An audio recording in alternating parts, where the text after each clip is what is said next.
اعوذ باللہ من الشیطان الرجیم، بسم اللہ الرحمن الرحیم۔ آپ جانتے ہیں کہ رمضان کا بابرکت مہینہ بالکل ہمارے قریب ہے۔ یہ وہ مہینہ ہے جو ہمیں صبر کا درس دیتا ہے، مگر ہماری قوم کی اس مہینے میں ترجیحات تبدیل ہو جاتی ہیں۔ ہونا تو یہ چاہیے کہ عبادتیں زیادہ کی جائیں، اور اللہ پاک نے یہ مہینہ ہمیں صبر سکھانے کے لیے دیا،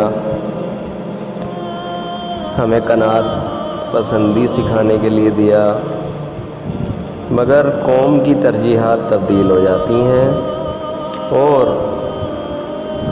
قناعت سیکھنے کے بجائے، صبر سیکھنے کے بجائے ہماری قوم انواع و اقسام کے کھانے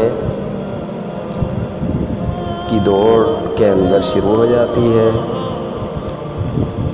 اس کی دوسری ترجیح زیادہ سے زیادہ کمانے کی ہوتی ہے، اور کچھ ٹائم اگر مل جائے تو تھوڑی بہت عبادت بھی ہو جائے۔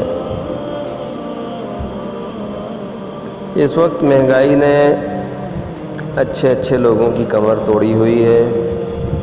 کیا ہم اس مہینے اپنے دسترخوان کو سادہ نہیں رکھ سکتے؟ یقین کیجئے کہ ایسا کرنے سے آپ سکون محسوس کریں گے۔ روزہ ایک گلاس پانی سے بھی کھولا جا سکتا ہے۔